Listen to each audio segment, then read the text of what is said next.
7 News is on your side tonight as D.C. is the latest major city to consider driverless cars. The D.C. Council is in the middle of a day-long hearing right now on legislation that would pave the way for robotaxis and other commercial autonomous cars. Our Rebecca Turco breaks down the arguments for and against this latest tech advancement. These things don't belong in Washington, D.C.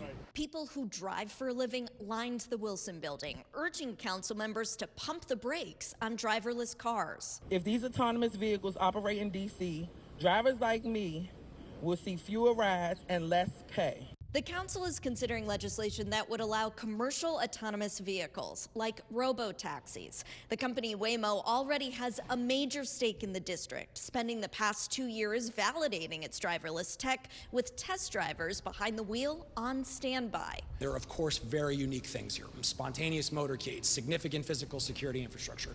But the reality is that the Waymo driver is proven to be generalizable in a number of urban environments. But opponents argue D.C. isn't your typical urban environment. There are weird protest-type activities that involve gigantic marionettes.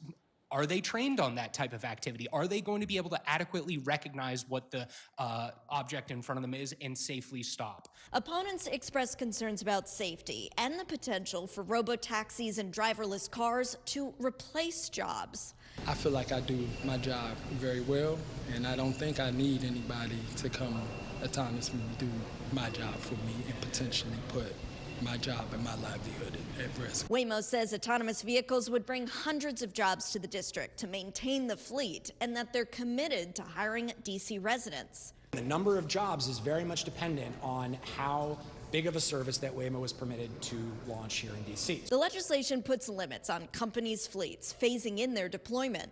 Waymo operates in 11 major cities nationwide. We can look to those cities with regard to where there have been good things and where there have been some problems, and then that would help better inform the legislation that we have. From the Wilson Building, Rebecca Turco, 7 News. All right, we want to hear from you on this one. Scan the QR code that you see on your screen to vote in our question of the day, which is, do you feel safe sharing the road with driverless cars? And a pretty resounding no so far from most of you. 87% saying you'd prefer not for that to be the case. Only 13% saying, yeah, you'd feel safe.